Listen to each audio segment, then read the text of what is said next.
Em 94 ela finalizou graduação em Engenharia Química na Universidade Federal do Rio Grande do Sul. Depois, de 96 a 2001, ela fez doutorado em Química, sendo parte disso um doutorado sanduíche, né? Lá na Technics Universidade de Darmstadt. Depois ela fez um pós-doutorado também no Rio Grande do Sul, de 2001 até 2003, e de 2003 a 2004, um pós-doutorado na Universidade de New Orleans. Então, muito obrigado, será um prazer ver a sua palestra. Obrigada pelo convite. Nós estamos aqui vizinhos, né, e muitas vezes não conhecemos, né, as pessoas que estão trabalhando assim tão próximo. Então, acho que é uma excelente oportunidade. Eu já tenho algumas colaborações fortes aqui no Instituto de Física e são muito prazerosas porque complementam, né, a especialidade da minha linha de pesquisa, que está mais centrada na área de síntese de nanomateriais, entre eles materiais magnéticos. E aqui eu encontro, então, pessoas interessadas e com facilidades, né, para caracterização e análises mais sofisticadas. Bom, então eu vou falar de nanopartículas magnéticas, preparações e aplicações. Na verdade, eu vou tentar dar um apanhado de alguns estudos que estão ainda em andamento no grupo de pesquisa, né?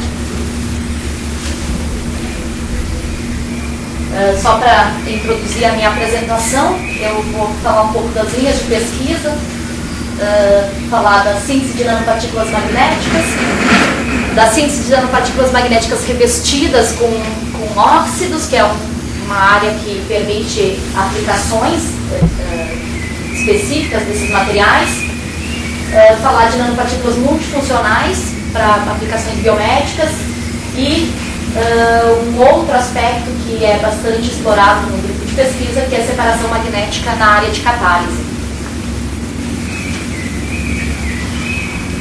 Bom, aqui tem algumas imagens do que nós sintetizamos no laboratório. Nanopartículas de óxido de ferro crescidas, e quando elas crescem, elas adquirem, perdem a esfericidade, né, e adquirem então faces bem definidas. Nanopartículas de óxido de ferro, aqui também de diferentes tamanhos. Aqui já é um catalisador que eu vou mostrar novamente, que contém um sistema de múltiplas funções, é magnético e apresenta partículas cataliticamente ativas na superfície. Aqui é um material de ouro, que também sintetizamos no laboratório. Aqui são materiais magnéticos de uma maior magnificação. Então, para resumir as linhas de pesquisa, nós temos a síntese e caracterização de nanomateriais. A síntese realizada por metodologias que permitam um controle de tamanho, morfologia, dispersão de tamanho, né?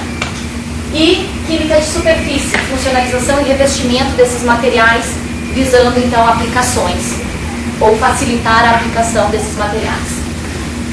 Dentro dos materiais metálicos, nós temos grande interesse nesses materiais porque são metais cataliticamente ativos, então o interesse em trabalhar com nanopartículas metálicas está no uso em reações químicas, né, e conversões de substratos em produtos desejados através de reações de oxidação, reações de hidrogenação e assim por diante. E os materiais magnéticos, nós já trabalhamos, né, com óxido, principalmente com magnetita, né, ou outras ferritas, níquel, óxido de níquel, cobalto. O objetivo é trazer materiais e estudar as propriedades desses materiais para aplicações biomédicas e para aplicações em separação magnética. Resumindo então os campos, aplicações biomédicas na área de diagnóstico, terapia, vou dar alguns exemplos hoje, na área de catálise e na área de recuperação de metais e recuperação de catalisadores, usando como, né, mote a separação magnética.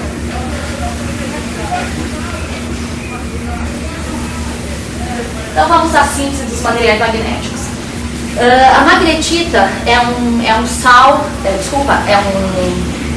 é um óxido de valência mista, né? Onde eu tenho átomos de ferro 2 e ferro 3 dentro, formando esse óxido. Isso, por conta disso, eu tenho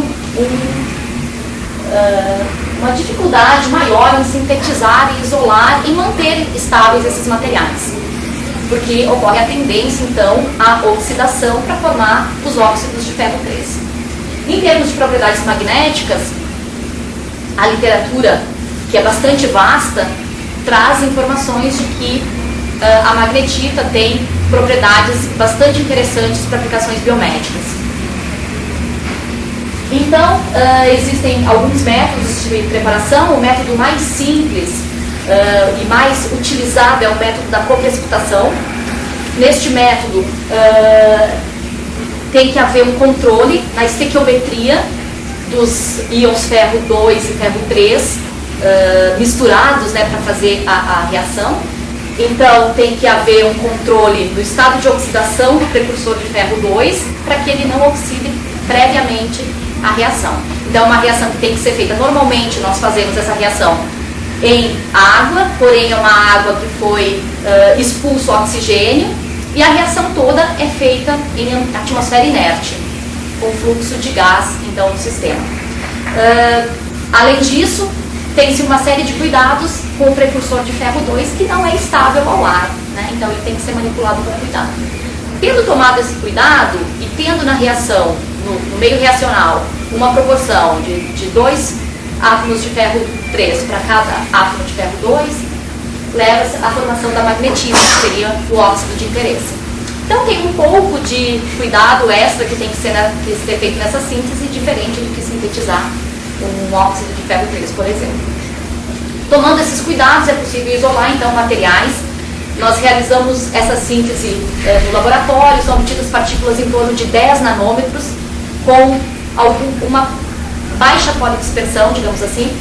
Tá? Eu não vou detalhar essa síntese hoje. Eu quero falar hoje de um outro método, que é o método de decomposição térmica. O meu já foi. É o método da decomposição térmica, que usa um precursor de ferro 3, né, que é o ferro acetilacetonato, e em um meio reacional redutor permite a formação de nanopartículas de óxido de ferro misto, né, de magnetita. Essa síntese ela já foi reportada há alguns anos, né, eu aqui mostro uma referência, né, do grupo SUM e colaboradores. Dessa síntese, é uma espécie de mistura de alguns surfactantes, né, alguns estabilizantes e o precursor metálico. Essa mistura ela é aquecida, tá? O segredo, digamos assim, dessa síntese é o solvente utilizado, é usado um solvente de alto ponto de ebulição, de forma que, ao aquecer essa mistura, a temperatura ela passa de 200 graus, ela vai em torno de 260 graus. Então, eu estou aquecendo esse precursor de ferro a uma temperatura elevada. Nesse processo, ocorre a redução parcial do precursor e formação da magnetita. Como nessa receita básica eu tenho uma série de surfactantes presentes, o material ele é formado e ele já é recoberto com uma porção orgânica que serve como estabilizante. E o fato que o material recuperado dessa síntese, ele forma uma solução estável em solventes de baixa polaridade. Essa reação, então, como eu falei, é conhecida, ela resulta em partículas magnéticas revestidas com ácido oleico e a síntese funciona, então, em ácido oleico, oleoamina, difenil éter, que é o solvente, e 1,2-octano de ol. E nos parece que essa mistura, ou pelo menos a literatura fala, que esses componentes são muito importantes para a síntese de materiais muito dispersos. Então nós trabalhamos um pouco mais nessa síntese.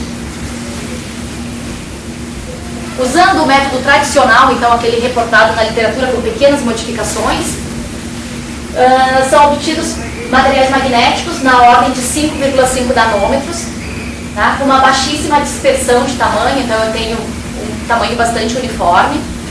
Esse material se apresenta com propriedades superparamagnéticas e com magnetização de saturação muito próximo à magnetização de saturação da magnetita bulk.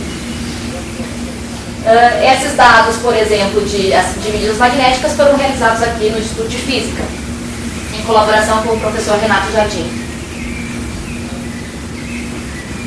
Realizamos um primeiro estudo que era, na verdade, buscar entender um pouco do efeito desses grupos orgânicos na superfície do óxido de ferro. Então, foram preparadas amostras com diferentes cargas de material orgânico. Né? Aquele material que sai do meio reacional, ele é lavado, e por mais que ele seja lavado, nós verificamos que não é possível remover totalmente esse material orgânico da superfície. Certo? Então foram preparadas amostras com alguma diferença de concentração desse ácido, e também mudamos a natureza. Utilizamos o ácido dodecanóico, que tem, quimicamente, ele é um pouco diferente do ácido oleico, tem uma dupla ligação a menos. Foram feitos vários estudos que estão reunidos nessa publicação, e nesses estudos foi observado que, apesar da carga orgânica variar, em termos de, eu consigo ajustar todas as curvas de diferentes amostras, contendo 78% de material de carga magnética, 76% ou 65% ou 63%, essas curvas convergem, então, para um mesmo comportamento, independente da carga orgânica.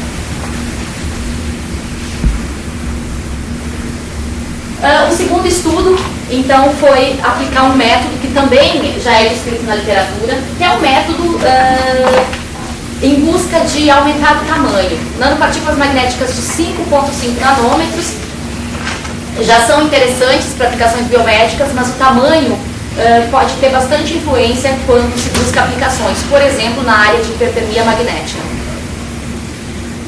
Esse método consiste em preparar uma primeira reação, onde o resultado vão ser partículas pequenas, né? E usá-las como núcleos, como sementes, para o crescimento de camadas posteriores, adicionando a esses núcleos mais fonte de ferro e aquelas condições reacionais mencionadas.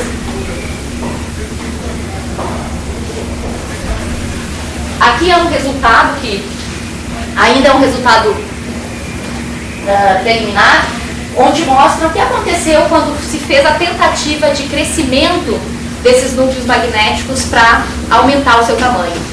Tá? Então foi possível aumentar o tamanho, mas em alguns casos nós tivemos o que a gente chama de distribuição bimodal de tamanhos. O que significa? Que além do crescimento daqueles núcleos já existentes, a síntese não controlou somente o crescimento, mas permitiu a formação de novos núcleos.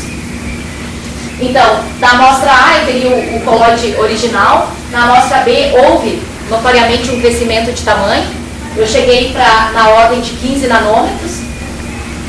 Na amostra C, que seria o crescimento da amostra B mais uma etapa, eu já observei distribuição bimodal, formação de partículas pequenas. E assim por diante. Na amostra, nessa segunda amostra C aqui, E, eu já tenho partículas facetadas, partículas bem maiores. Né? Então foi uma tentativa de sintetizar pelo mesmo método diferentes tamanhos e estudar essas propriedades. Inicialmente estudamos as propriedades magnéticas e vimos que, independente do crescimento, eu ainda estou dentro de um regime monodomínio e ainda tenho materiais então superparamagnéticos. E aqui são alguns estudos de aplicação, já seria então a primeira aplicação que é de nosso interesse.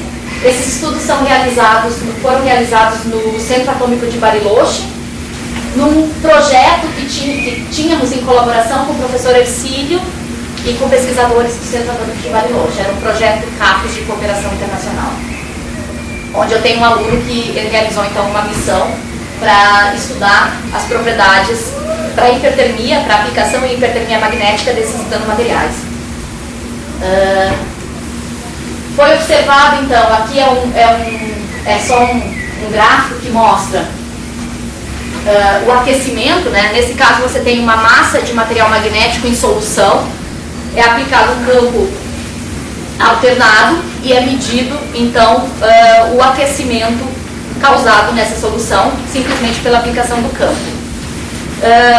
Essa forma de aquecimento é muito interessante para aplicações biomédicas, porque a hipertermia é uma espécie de terapia já conhecida, já reconhecida, e eu posso realizar hipertermia, ou seja, sobreaquecimento ou aquecimento de um tecido com o objetivo de causar a morte celular.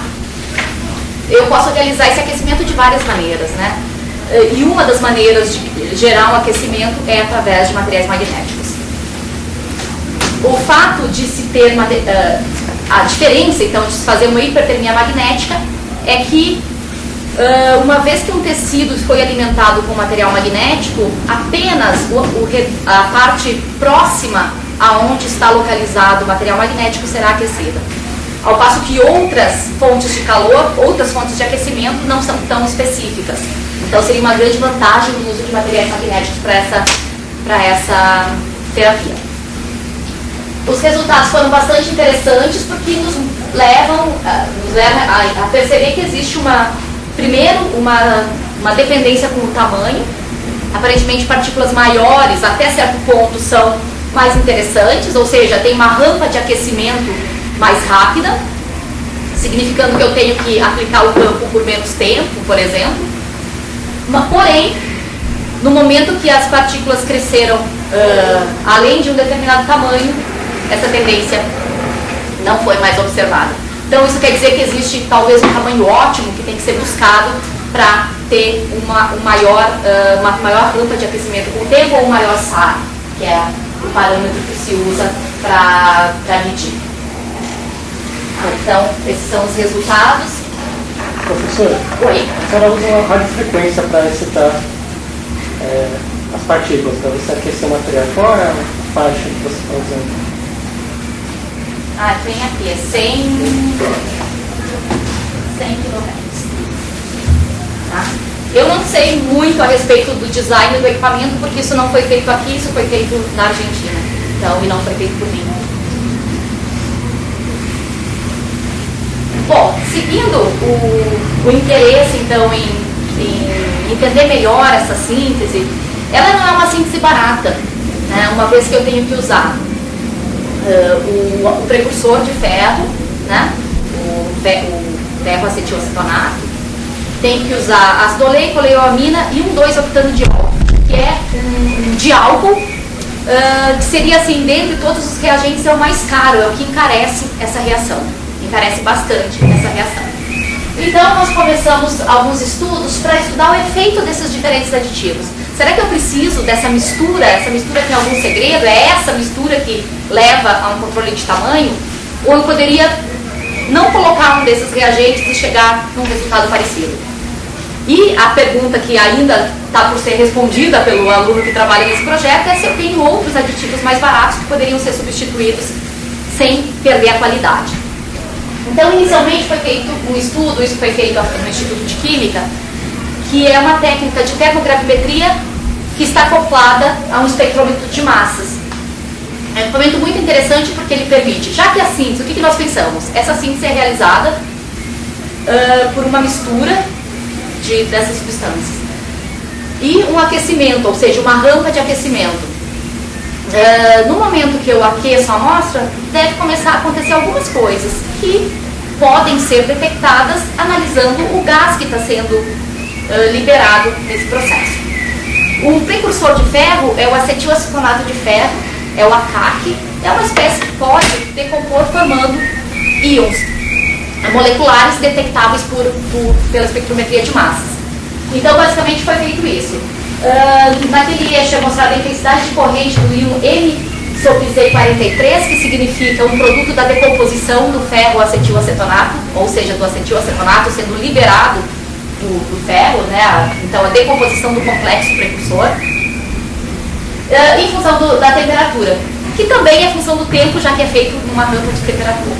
E aí nós observamos que a tendência varia, ou seja, o momento, a temperatura em que o precursor se decompõe é diferente em função dos aditivos presentes na síntese. Basicamente é isso.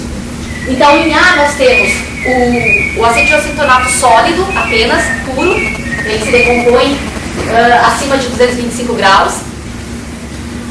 Em B, nós temos a nossa reação completa, que tem todos aqueles 4 aditivos mencionados, 3 aditivos mencionados, ácido oleico, oleoamina e o diol. Em C, foi removido o diol. A temperatura de decomposição variou um pouco, infelizmente eu não posso... Se tem alguma coisa para mostrar, aqui não tem, né? Achei. Tá? Então, em C mudou um pouco a temperatura. Aqui a temperatura de decomposição sólido, a chamada síntese completa, né? Aqui, se eu removo, não adiciono o diol. Né? Em B, é a decomposição apenas no solvente. Em E, no solvente e oleoamina, que é um dos aditivos. E em F, o solvente e ácido oleico. Bom, além de analisar esse comportamento, então vamos ver o que aconteceu foram isolados sólidos após essas sínteses, né, realizadas em escala de laboratório. Que curva você conseguia mudar as composições para ver qual é melhor? O que seria o melhor curva aí para você? Nós ainda estamos investigando, mas aparentemente, depois pelas imagens, eu vou analisar o quê? Que a reação que acontece em temperatura mais alta, aparentemente, ela nos dá um material mais uniforme. Não, essa é só a faixa de temperatura que decompõe, né? É a faixa de temperatura, é onde começa a decomposição. Na verdade, eu estou interessado em saber, depois, será uma segunda etapa, se partículas se formaram aqui. Ou se aqui só decompõe o precursor, né? Mais esse detalhe ainda. Bom, mas aí, na verdade, todas essas reações resultaram em algum sólido que pode ser isolado. E aí nós partimos para a caracterização desses sólidos. Aqui são algumas micrografias. A micrografia se apresenta assim por conta do grid que foi usado para preparar a amostra, tá? Aqui é o material obtido então dessa síntese com os 3 aditivos, né?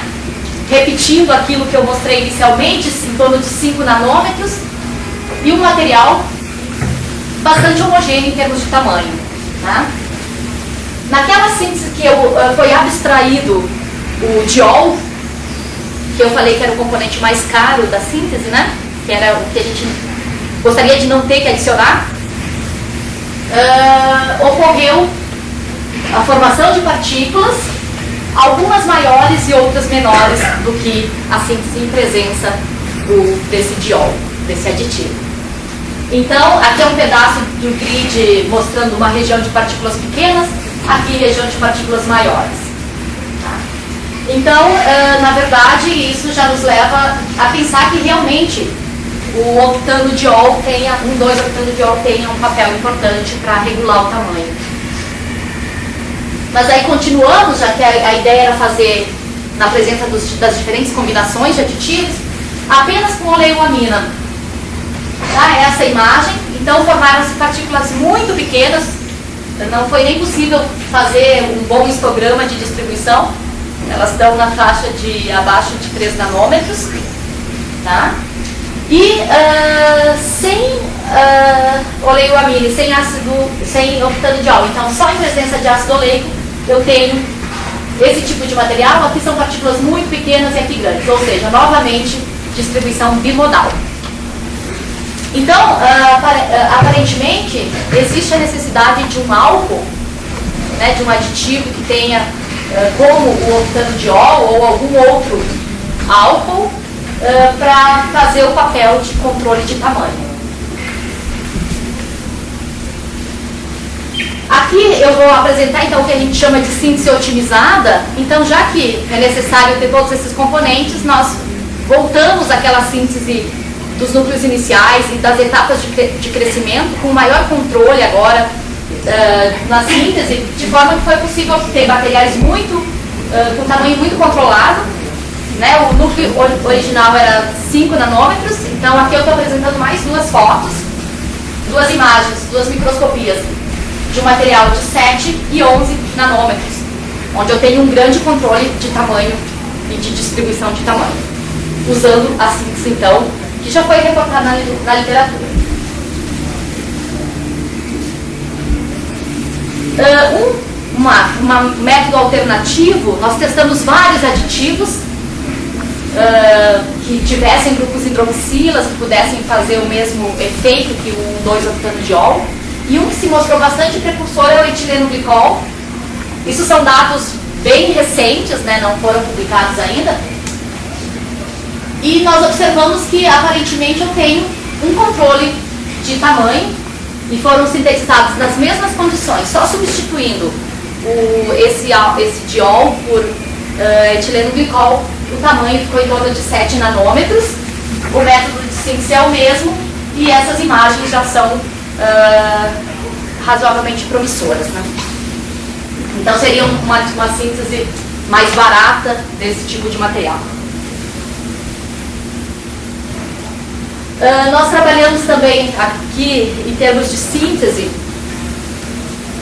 Essa reação ela acontece porque eu consigo aquecer em solução um precursor de ferro até uma temperatura em que ocorre a decomposição desse material e formação das nanopartículas, né, a formação do sólido. Então, um líquido que é muito interessante por ter estabilidade térmica e poder ser aquecido até temperaturas mais altas do que o tradicional são os líquidos iônicos. Eu não sei qual é o entendimento que vocês têm desses materiais, mas são sais fundidos, né? São líquidos à temperatura ambiente, são iônicos, portanto, apresentam solubilidade, é possível solubilizar, por exemplo, o precursor de ferro nele e promover o aquecimento sem que ocorra decomposição e degradação, né? Então foi usado esse líquido iônico, né? É o metilbutil-imidazóleo, o triflato, né, do butil-metil-imidazóleo. Foi usado o mesmo precursor ferro AK e foi testado também aqueles aditivos. E nesse caso, em presença de ácido oleico, não foi possível chegar a um material que pudesse ser separado magneticamente, por exemplo. Tá? Aparentemente não decompõe. E o melhor aditivo que foi encontrado foi a oleoamina pura. E aí a reação resulta em materiais com propriedades diferentes em função da temperatura. Quando eu faço a reação em difenil éter e eu aqueço, eu chego até o ponto de ebulição, né, porque eu faço o que a gente chama de uma condição de refluxo, a reação. Então eu estou no ponto de ebulição daquele solvente. No líquido iônico, como ele não vai entrar em ebulição, eu posso controlar a temperatura que eu quero realizar a síntese. Então foram realizadas reações em 150 e 250 graus. Tá? E aí conseguimos partículas em uma etapa, sintetizar partículas de 15 nanômetros. O que, na síntese em difenil éter, eu tenho que realizar uma etapa, 2 etapas e etapas sucessivas para crescer. Então aqui já houve a formação direta de um material um pouco maior. Aqui são as propriedades magnéticas. Eu tenho magnetizações de saturação menores, né? Mas ainda comportamento superparamagnético. E aqui é uma microscopia do material, obtido nas duas temperaturas. Só para mostrar que a flexibilidade dessa síntese, eu poderia eventualmente realizar essa síntese em diferentes meios, né? Professora, a senhora disse que sempre faz essa síntese por gamarra, vocês fazem nada, então? Não, aqui acho que é o próximo slide. Isso aqui. Então, essa síntese que eu mostrei para vocês, onde eu tenho como aditivo ácido oleico, ele aparentemente é o candidato a ficar aderido à superfície desses materiais. Tá? Existe então uma afinidade química, digamos assim, entre o ácido carboxílico terminal do ácido oleico, né, e a superfície do material. Então, isso já foi provado na literatura, que ocorre uma coordenação do oxigênio ao ferro, e aí essa cauda hidrofóbica do ácido oleico fica exposta. Então a gente pode pensar quase como um modelo de micela, né, onde eu tenho todos esses grupos hidrofóbicos expostos. Com isso, o material forma um fluido. Aqui é uma imagem de um ferro fluido, né? Onde eu tenho, aqui é um ímã, né? Em presença do campo, todo o fluido é movido, né? Em direção ao ímã. E quando eu afasto essa solução, ele é um líquido, né? Quando eu afasto, ele se comporta como um líquido normal, né? Ele não tem efeito. Esse material se mantém por anos estocado, sem mudar suas propriedades. A gente tem soluções com mais de ano que foram preparadas, ele fica estável, não deposita, permanece em solução. Bom, eu posso eventualmente aplicar para aplicações biomédicas, por exemplo, desde as aplicações em hipertermia magnética ou aplicações para imagem por ressonância magnética, que seria outra aplicação desses materiais. Eventualmente eu posso elaborar formulações onde eu tenho esse tipo de grupos orgânicos superficiais, só que seria mais interessante que elas fossem solúveis em água, tá? E a ideia, né, na verdade, o que se pode fazer para torná-las solúveis em água é trocar esse grupo, né? Eu troco esse grupo que tem essa cadeia apolar por algum grupo que tenha cargas, né? Um grupo muito usado são sais de tetioamônio.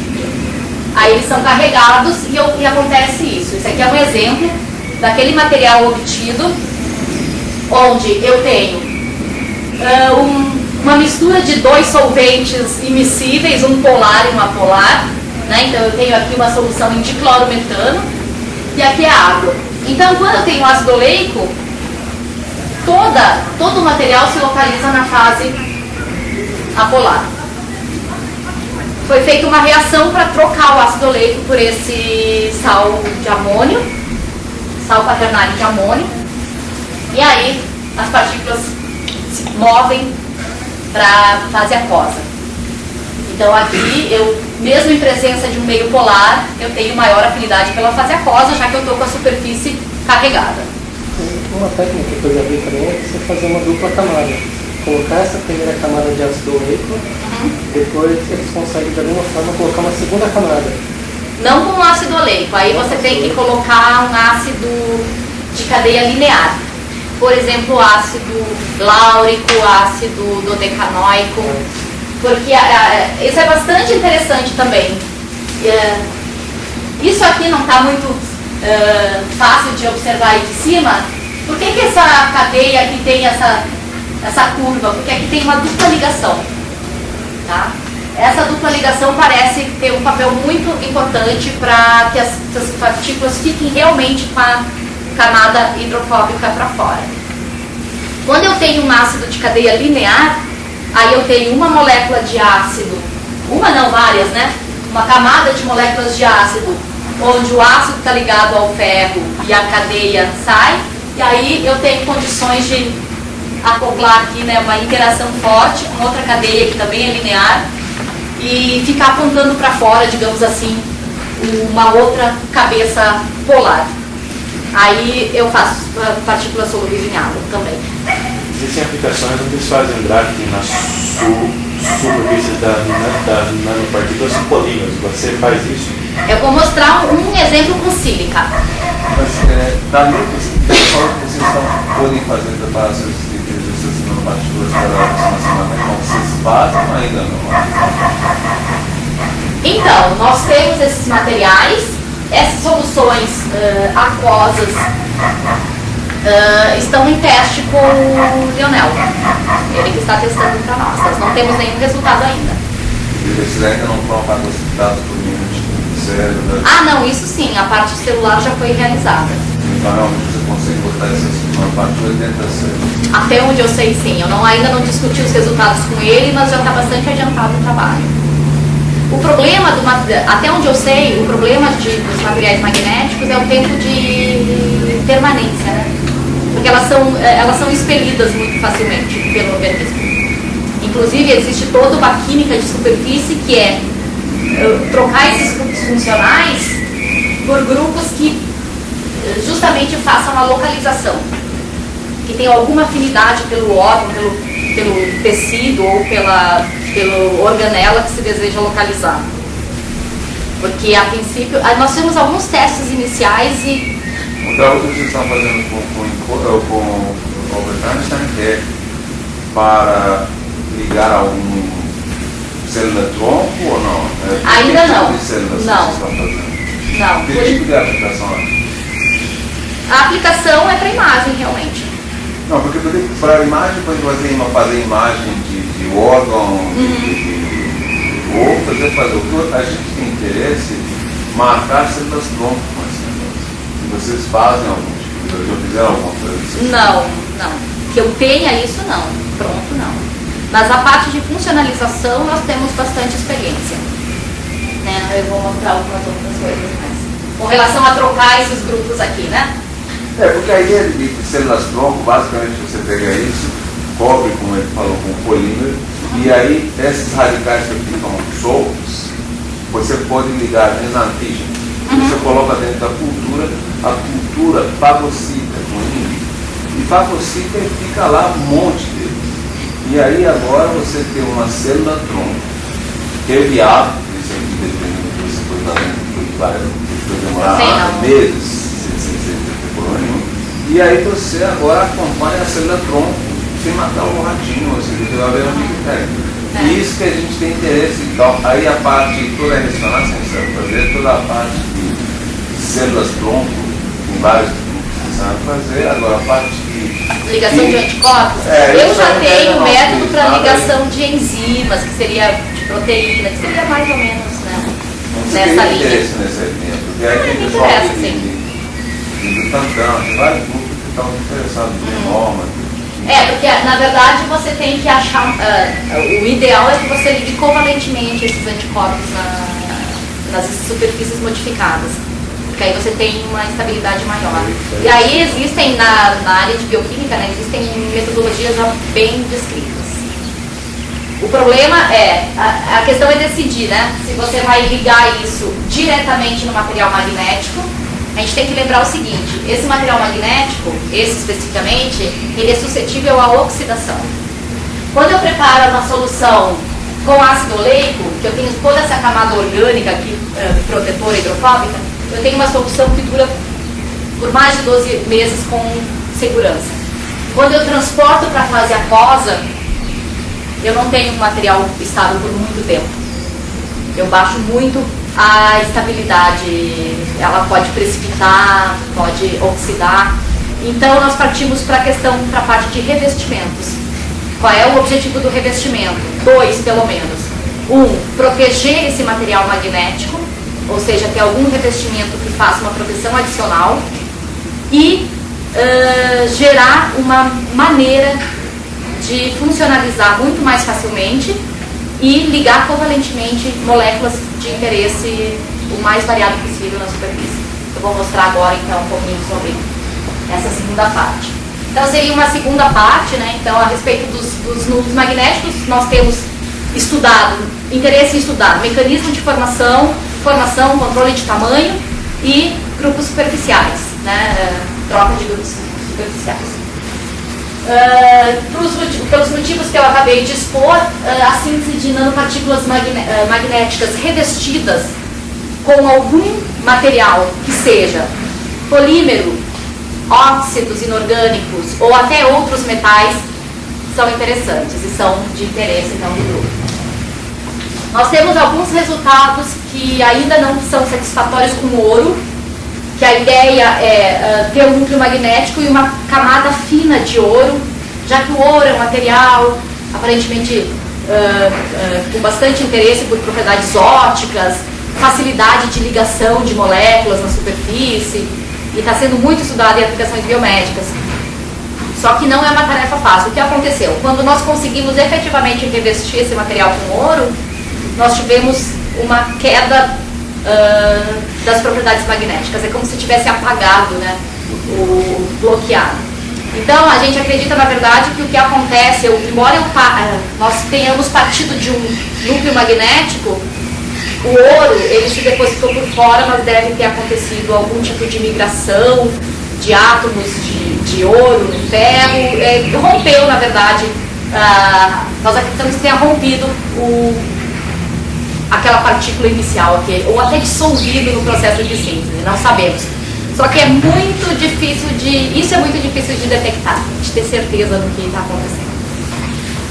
Embora a literatura diga que é possível, o que nós fizemos foi ir diminuindo a quantidade de ouro, né, reduzindo a quantidade de ouro que era adicionada, e aí chegou uma amostra, essa amostra conseguimos ver uma curva de esterese, mas aí fomos fazer a microscopia, eu tinha algumas partículas revestidas com ouro e outras livres. Então dava para ver no fundo do grid da microscopia que eu ainda tinha óxido de ferro. Então nós acreditamos que toda a resposta magnética que foi detectada foi daquelas partículas que sobraram. E aí nós não temos certeza com relação ao que está na literatura, né? Bom, com respeito à sílica, já é digamos assim, uma metodologia que nós já publicamos vários trabalhos a respeito, já está bastante mais amadurecida. A ideia é ter um núcleo magnético, um revestimento. Esse revestimento pode ser polimérico, tem N sínteses reportadas na literatura.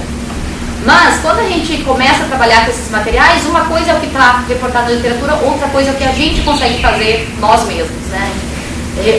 Ou reproduzir alguma coisa que esteja publicada, ou inovar de alguma forma para que um tipo de preparação, né?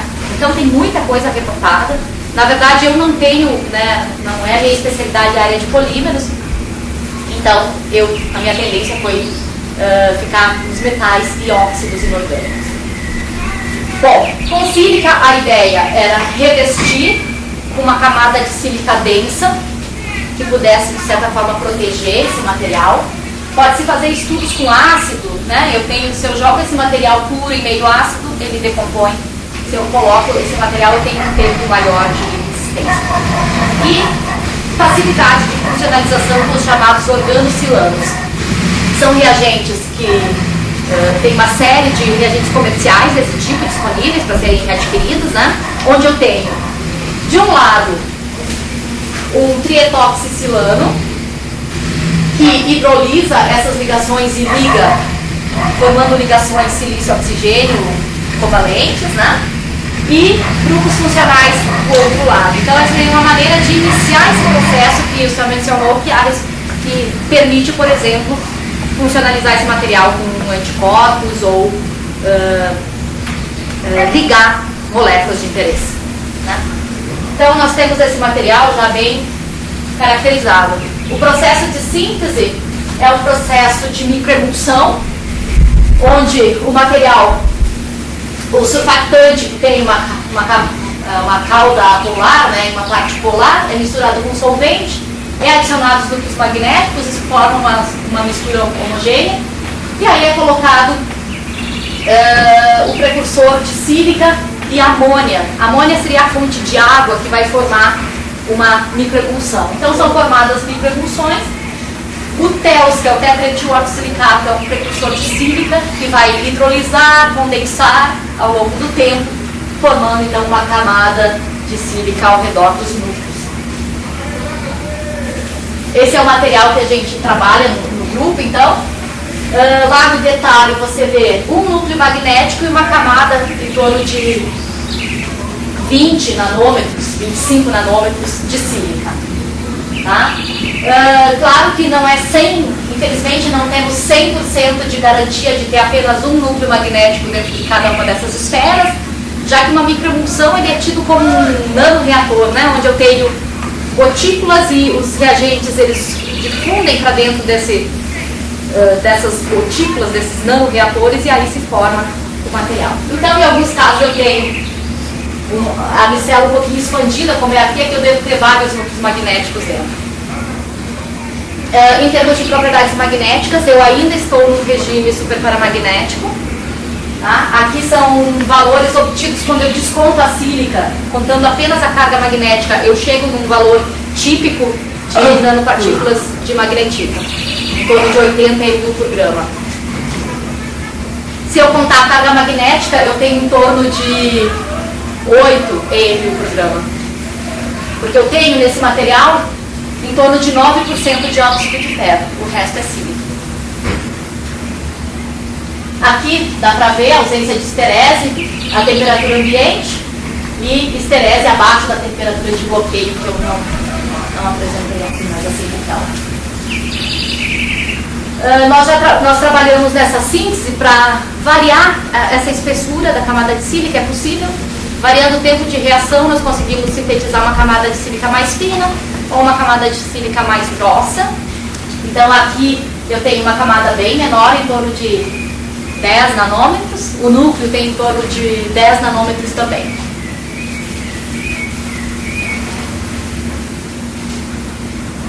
Nós temos interesse em outros revestimentos, né? Por exemplo, carbono, titânia, alumina, céria, principalmente para aplicações futuras na área de catálise. Que esses óxidos já são bastante conhecidos como excelentes suportes para catalisadores.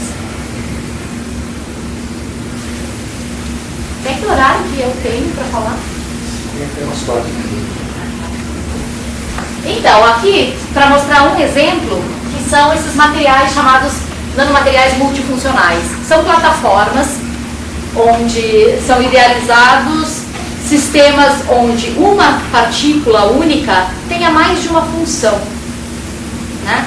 Eu posso ter, no nosso caso, uma função que é o material magnético e alguma outra molécula na sua superfície ou mesmo na camada de sílica que tem uma função, por exemplo, como um fármaco, como uma droga.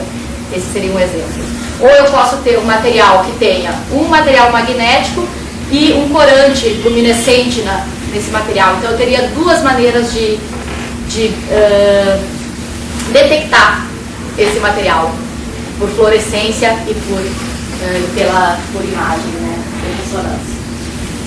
Aqui é um exemplo onde eu tenho algum indicador fluorescente, ou seja, eu consigo, é uma única partícula onde tem um indicador fluorescente que permite a visualização. Tenho um corante que é sensível a alguma substância, por exemplo, zinco, potássio, sódio, alguma coisa assim. E tenho alguma molécula que reconhece um alvo, né? Para quê? Para um sistema de vetorização desse material, né? Localização em locais específicos. Tá? Então, esse é um exemplo. Tá? Esses materiais podem ser usados como sensores para imagem e para terapia, por exemplo.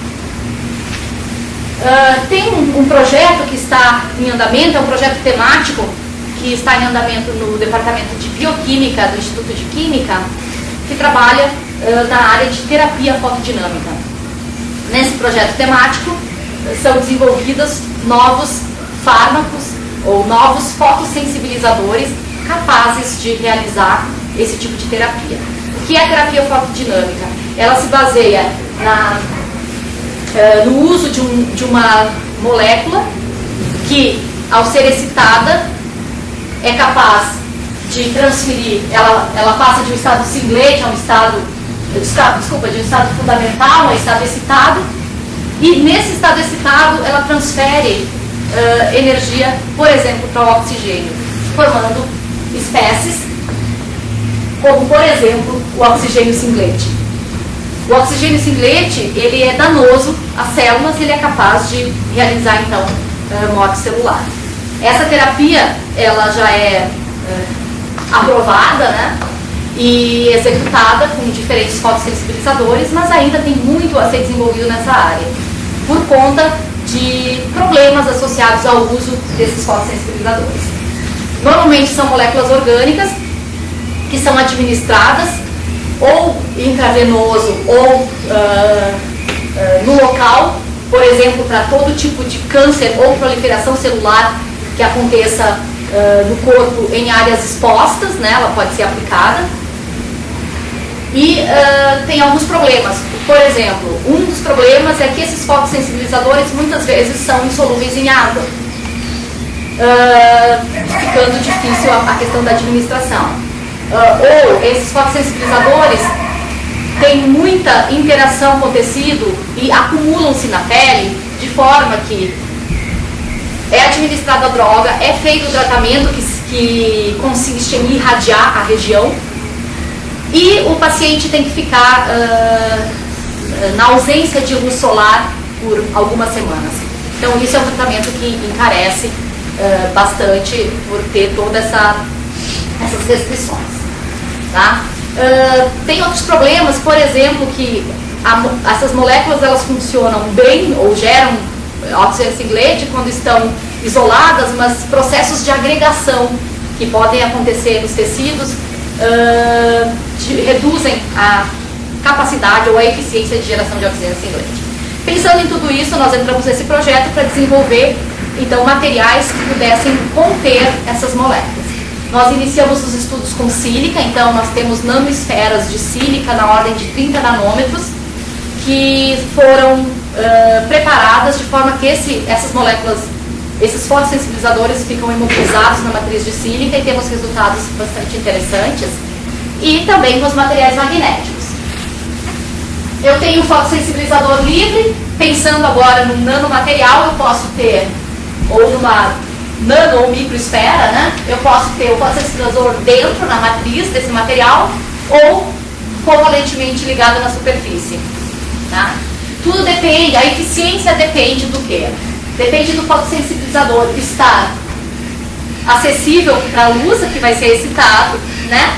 E que o oxigênio entre nessa matriz para atingir esse material e sair, e que o oxigênio singlete possa também sair. Então, o que a gente mede quando quer testar a eficiência disso? A eficiência de quanto o oxigênio singlete efetivamente saiu, né? Bom, nós temos uma série de fotossensibilizadores imobilizados. Eu vou apresentar um exemplo, tá? Quem também participa desse projeto é a professora Rosângela Ipe, aqui do Instituto de Física, né? Bom, inicialmente nós tínhamos uma porfirina, que é um fotossensibilizador interessante, tem sérios problemas de sua aplicação direta, então nós tínhamos como objetivo imobilizar em sílica. Esse fotossensibilizador, se eu simplesmente misturo ele, como ele é comprado, né, como ele é adquirido, com sílica, no final da reação a sílica fica transparente, fica branca, né? E a solução fica colorida porque não existe uma afinidade, não existe uma ligação espontânea, digamos assim. Então nós partimos para a modificação. Usando esses grupos que são reativos na molécula, foi feita uma modificação para colocar esse trietoxicilano que eu tinha comentado com vocês, né? Então, fazendo uma reação de algumas etapas, nós isolamos essa molécula chamada protoporfirina assimilada. E aí sim eu tenho grupos que permitem a ligação. A hidrólise desses grupos fazem com que todo esse grupo se ligue à superfície de sílica ou à matriz de sílica. Tá? E aí foram preparados alguns materiais. Aqui é um espectro eletrônico de absorção da droga livre e da droga imobilizada em sílica. Essa, inclusive, já é a sílica magnética. E aí a gente passa para a etapa de detecção. Como detectar o oxigênio singlete? Tem alguns métodos. Esse aqui é um método direto, usando um microscópio, usando um fluorímetro. Né? É registrado o espectro de emissão quando a amostra é fotoexcitada por um laser. É registrado o espectro de emissão na faixa do infravermelho próximo. O oxigênio singlete já é conhecido por gerar um espectro de emissão com máximo em 1270. Registrando os transientes das emissões em 1270, é possível calcular, por exemplo, o tempo de vida dessa espécie e, por exemplo, comparar com um determinado padrão em solução que já é conhecido. E aí, nesse caso, foi determinado um tempo de vida de 8 microsegundos em metanol, tanto para o padrão quanto para o fotossensibilizador imobilizado.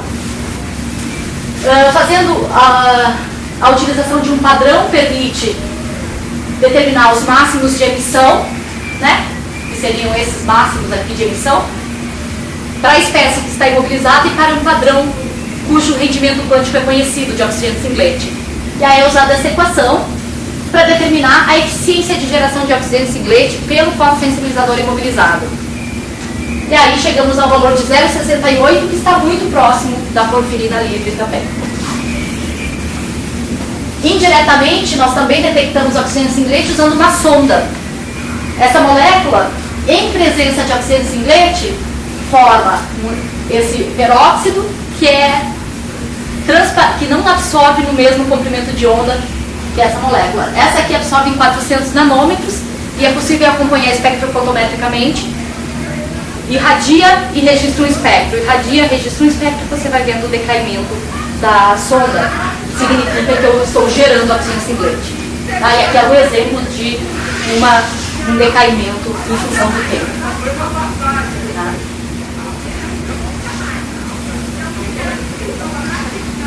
Um problema do fotossensibilizador que eu falei era a interação com biomoléculas, por exemplo, né? Então se usou uma biomolécula para medir o que acontece com o fotossensibilizador em termos de geração de oxigênio singlete nele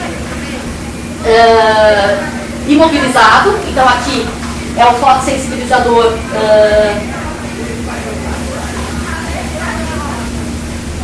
desculpa, aqui é o fotossensibilizador livre. Aqui é o fotossensibilizador livre mais BSA, né?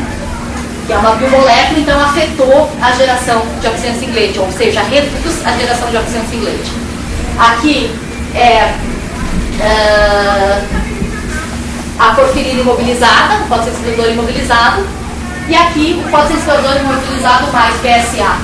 Não teve efeito, ou um efeito menor, uma interação menor, porque eu tenho, nesse caso, o fotossensibilizador dentro da camada de sílica e o tecido ou as biomoléculas estarão fora. Foi estudado também a interação com íons pequenos, por exemplo, o íon brometo, e ele é conhecido por suprimir a fluorescência dessas porfirinas.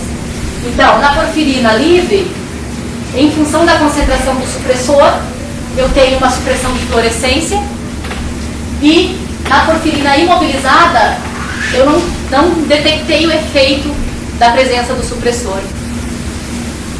Que são parâmetros, então, que nos permitem analisar justamente o fato de imobilizar esse material, o fotossensibilizador está mais protegido e interagindo menos com o meio biológico quando ele está dentro de um nanomaterial.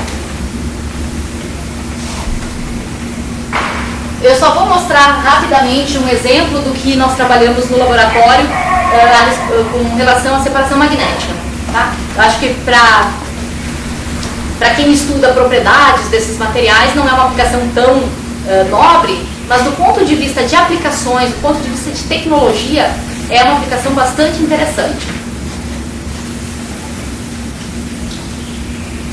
Separação magnética.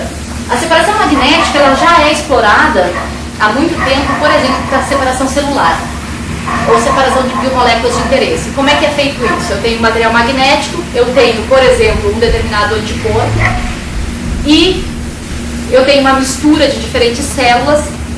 Esse material vai reconhecer apenas um tipo, é feita a separação magnética, eu posso coletar e fazer uma separação positiva ou negativa. Então isso é conhecido há mais de 40 anos. Hoje em dia a indústria disponibiliza de kits de separação celular, de vários kits com materiais magnéticos para essa função.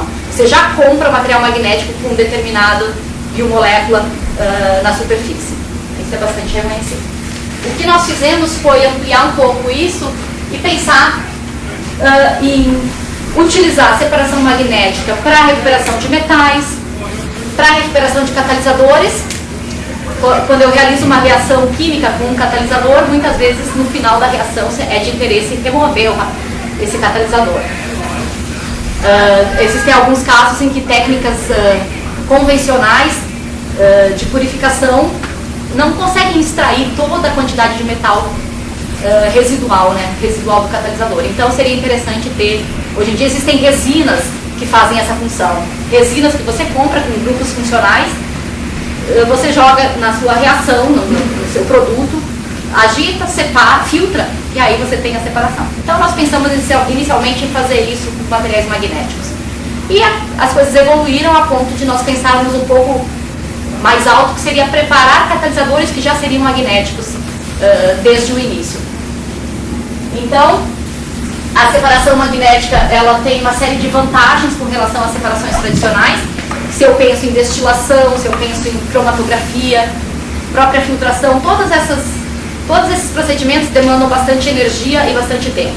A separação magnética ela é rápida, ela é limpa, ela tem uma grande vantagem que eu posso realizar a separação do catalisador dentro do próprio reator, sem ter que, por exemplo, uma filtração eu preciso remover, eu preciso passar por um filtro, eu tenho perdas quando eu faço essa filtragem. Na separação magnética eu tenho 100% de recuperação do catalisador. Então, uma pergunta que tem para outros áreas, né? Como é que depois, bom, separou, como é que você tira essas nanopartículas da célula? Não tira mais? Para separação celular? Sério, ou para as células tronco, ou para a limitação das células principais? Os ensaios que são de separação celular, eles ficam com o que sobrou.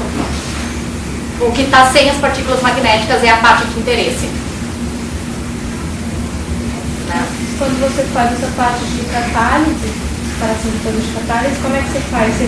Porque você vai ligar isso a um metal, por exemplo. Uhum. E aí como é que você separa depois essas partículas do metal?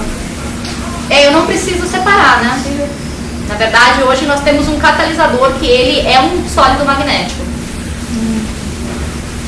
E eu uso até ele ter vida. Eu vou mostrar só um esqueminha que aí vai ter uma ideia do que a gente faz. Mas, isso aí, o que você falou, você separa aquilo que não tem. Mas se tiver, você tem como tirar as células? Eu não sei lhe dizer. Imediatamente, assim, teria que procurar. Porque o pessoal fez, o último que saiu agora é em Nature, eles pegam, põem essas nanopartículas dentro de uma célula, tá certo? Células prontas, e você faz tecido. Só que em vez de fazer pintura de tecido bidimensional, você põe um magneto embaixo, levita, e você faz uma pintura tridimensional. A pergunta é, bom, e aí, você já fez, como é que você agora vai limpar para usar essa aqui? Eu não sei imediatamente, assim, eu não tenho uma resposta, não. Esse material ele pode ser dissolvido em meio ácido, por exemplo, mas certamente não vai ser um meio agradável para não saberia dizer. Você pode ter, na verdade seria uma coisa mais sofisticada, né? Eu posso, entre o material magnético e a molécula de interesse, eu tenho uma cadeia orgânica. Eu posso ter algum grupo nessa cadeia que seja crivado por alguma enzima. Isso acontece, por exemplo, para sistemas de drug delivery. Eu tenho um material, seja magnético ou não, eu tenho um grupo funcional, né, uma parte orgânica, e eu tenho um fármaco, uma droga. Isso foi parar num tecido. Nesse tecido é produzido, até em função de um câncer ou de alguma coisa, um determinado tipo de enzima. E aí as pessoas usam assim um grupo funcional que seja hidrolisado por essa própria enzima. Aí quebra a ligação, aí separa uma coisa da outra. Eu já vi sistemas assim. Eu nunca trabalhei com isso necessariamente. Mas é possível. Mas nanopartículas já estão dentro da célula. Isso aí só serviria se tivesse ligado aí, mas não dentro. Mas no momento que ela... Mas ela vai ser liberada, existe uma taxa de liberação. Elas não são fagocitadas para sempre. Em algum momento elas serão consumidas, digamos assim, pelo próprio organismo.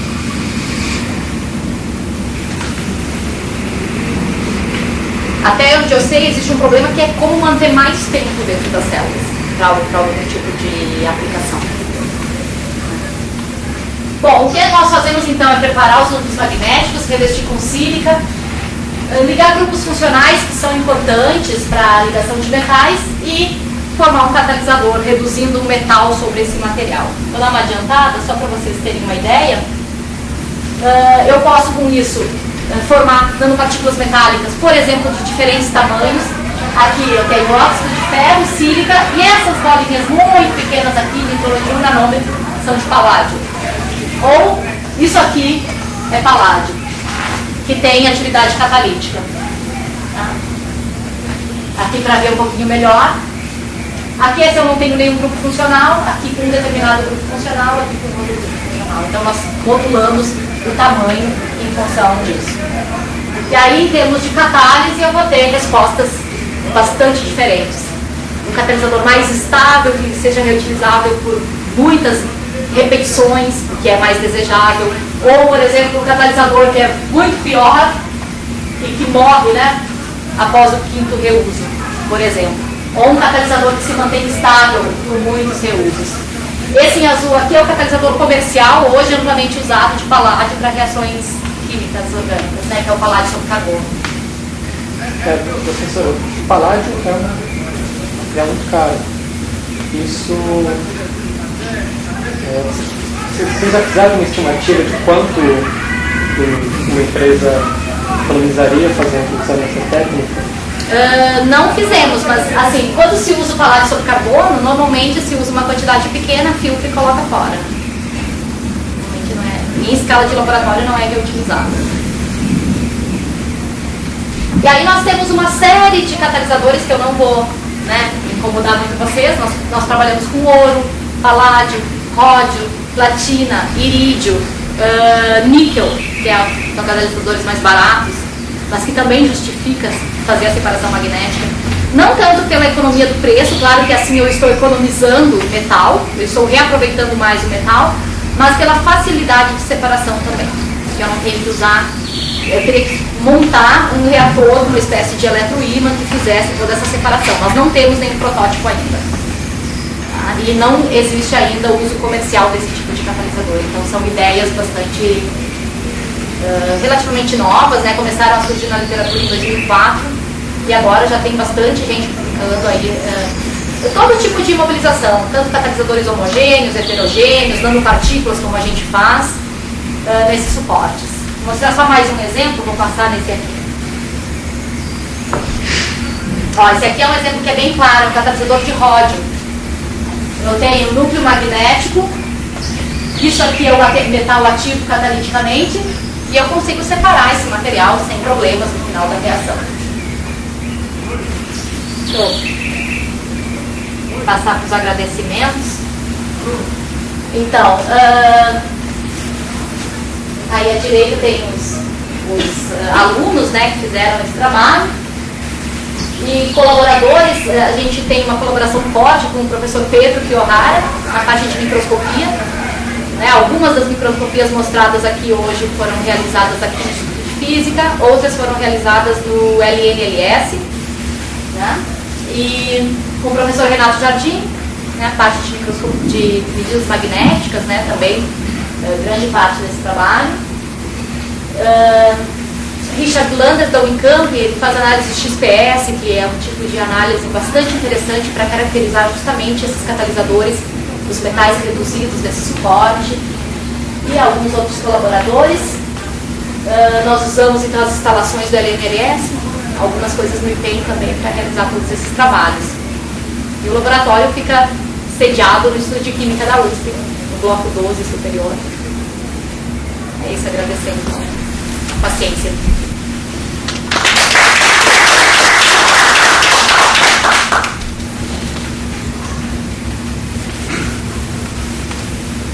Mais alguma pergunta? Se alguém tiver alguma questão. Professora, nas medidas que eu faço, eu preciso incidir um laser em uma amostra de ferro fluido. Para isso eu coloco ela numa cubeta fina, só que eu preciso que ele seja transparente à luz para depois fazer as medidas de intensidade. Vocês conseguem fazer uma solução assim? Bem diluída. Bem diluída? A gente precisa ser transparente só. Você pode fazer a medida em tolueno? Pode ser qualquer. Tolueno é um bom solvente para ter uma solução muito estável. Você faz só de óxido de ferro ou pode ser qualquer metal? Pode ser qualquer metal, professor. E daí eu consigo determinar o raio hidrodinâmico da partícula, que ficaria um pouquinho maior, alguns nanômetros maior do que o tamanho. Não é por espalhamento de luz? Não, é por birrefringência. A gente incide o laser na amostra e daí, analisando as harmônicas que incidem no detetor, eu consigo, ajustando o modelo, eu consigo determinar o raio, o diâmetro da partícula. Por espalhamento de luz, o que a gente observou quando realizou algumas medidas é que tem problema da amostra ser escura, né? Então, tá bom, se você não tem contato. Professora, deixa eu te perguntar uma coisa. Em relação ao perto fluido, está falando bastante de hipertermia. Mas você já chegou a ver se existe uma vibração, além da hipertermia, se existe a vibração dessas nanopartículas? A gente tem interesse em vibração dessas partículas para alguns usos biológicos. Não tenho ninguém estudando. Só hipertermia mesmo. Até onde eu sei, né? Porque às vezes a gente manda amostra e acaba sendo feito mais estudos, né? Mas quem que faz essa parte da parte de estudo biológico de vocês? então, nós temos uma colaboração com o Lionel, Lá no no Einstein. E nós temos no Instituto de Química, nesse projeto com a bioquímica, nós temos a facilidade para fazer viabilidade celular e algumas coisas são feitas ali também. A parte de oxigênio singlete, toda é feita no Instituto de Química, né? Departamento de Bioquímica. Com o professor Maurício Batista.